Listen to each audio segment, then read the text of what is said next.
Uma época eu trabalhei, era compras para vendas. Só que eu não comprava nada para a empresa, para Procter Gamble. A gente costurava entre os distribuidores, né, da P&G aqui no Brasil, né? Então, ó, eles mandam os produtos, esses distribuidores fazem as rotas de vendas, né, para puxar pedido, depois sai entregando. Esses distribuidores são, em suma, resumindo bastante o negócio deles, mas é frente de vendas e uma parte logística, né, com galpão, né, armazenagem, né, estoca, recebe os produtos e de outros fornecedores, no caso, né, para poder distribuir os produtos. E ali eu era um agente entre conectar esses distribuidores e encontrar compras em comum, desde sistemas como o ERP para rodar a empresa, até os equipamentos, você falou muito bem, né? O CAPEX, o capital, né? Como empilhadeira, os caminhões, até as tecnologias de rota. Na época não tinha Waze.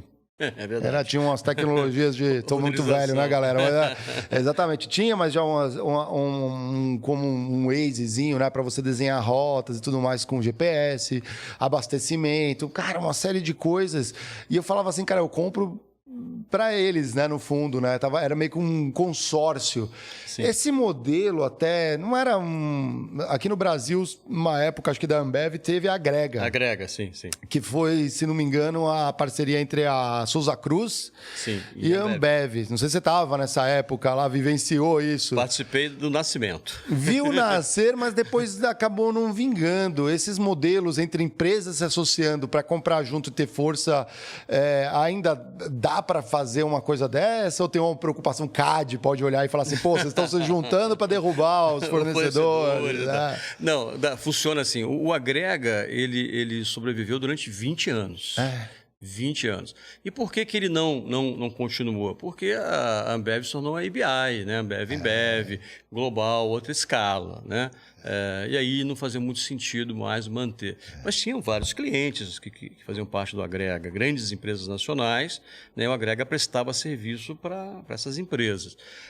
Não é fácil você montar esse consórcio de compras, que em inglês bonito chama-se GPO, que é Group Purchasing Organization, mas que é um grupo de compras, né? Não é fácil, por N razões. Às vezes interesses diferentes, né? Políticas diferentes, mas existem várias iniciativas no Brasil. Nós fomos gestores, por exemplo, do Aliança no agronegócio por 2 anos. Funcionou, foi muito bacana, deu muito resultado. Existem outros grupos de compras na área hospitalar, existem grupos de compra na área de saúde, funciona. Mas você tem que ter uma governança muito, muito bem feita, uma gestão muito bem feita. Que às vezes as empresas, por conta própria, têm um pouco de dificuldade em materializar. Aí entra a consultoria para ajudar, funciona muito bem. Mas eu acredito, nos Estados Unidos tem muitos grupos de compras. Em todos os setores que você puder imaginar. É sensacional o negócio. E isso está crescendo também. Isso é uma tendência. Você vê isso em supermercados. Redes de supermercado comprando em conjunto. Né? Existe também no agro um outro grupo muito grande, já funcionando já há alguns anos. Então, é desafiador? Mas já existe e eu acho que é uma tendência cada vez maior de acontecer. A compra de consórcio, assim, quando você junta, às vezes tem muito impacto. O desafio, às vezes, também está na oscilação, uma empresa de um mercado muito diferente da outra, aí você tem uma mudança volumétrica, aí aquele desconto que teoricamente você tem quando você compra mais, né? Uma tabela por volume, né? E um desconto por volume já afeta todo mundo. Afeta. E às vezes você coloca um muito grande com um pequeno. E o muito grande, ele não se beneficia do pequeno, mas o pequeno se beneficia do grande. Mas eles são, às vezes, concorrentes. Então, vocês têm que ter um pouco de cuidado com como é que você convida as empresas, o porte, o segmento. É possível concorrentes comprarem em conjunto? Sim. Isso caracteriza algum problema em relação ao CAD? Não, isso não existe nenhum problema. Né? Uma sinergia de captura ali de volume que você vai fazer uma negociação em conjunta, não tem nada que não seja de acordo com a lei.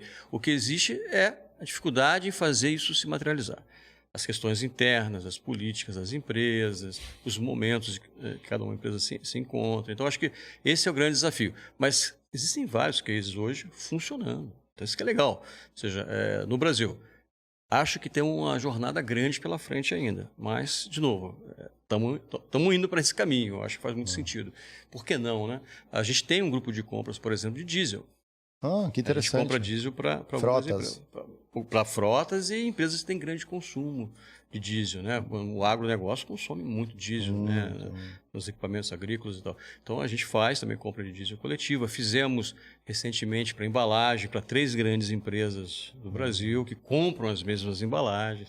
O resultado foi fantástico. Não houve nenhuma resistência do lado do fornecedor. Pelo contrário, o fornecedor adorou. Claro, mas fácil.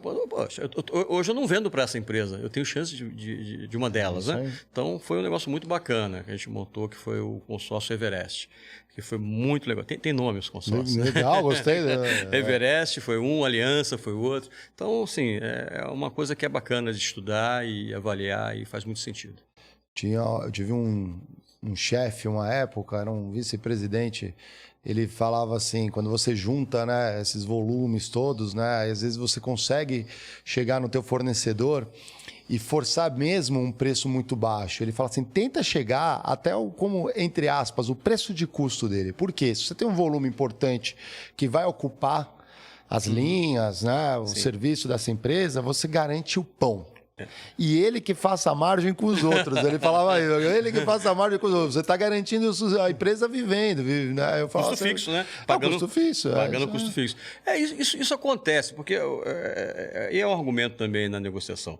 Porque você pode chegar para o fornecedor e dizer, olha, como é que está a sua capacidade hoje? Ela está ociosa? Se ela está ociosa, você prefere mantê-la ociosa ou você prefere trabalhar e pelo menos estar no ponto de equilíbrio, no break-even? Né? Então, isso vai da aliança estratégica, isso vai da transparência na relação dos negócios. Né? É fácil construir isso? Não, não é fácil, porque a relação de confiança mútua é muito grande, mas você consegue. Né? Então, se o fornecedor tem uma capacidade ociosa, por que não vender no ponto de equilíbrio? É melhor do que você estar ocioso, você tem que fazer layoff de pessoas. Né? Então, importante é a margem média ponderada. Se a margem média ponderada dele está bacana... Legal. No fim do ano, né? Ganhei uma aqui, outra eu perdi um pouco mais, mas no final do ano tá legal. Tá legal, paguei as contas, deu lucro, bônus, etc e tal. Sensacional. Então, ou seja, isso vai da transparência da relação que você constrói.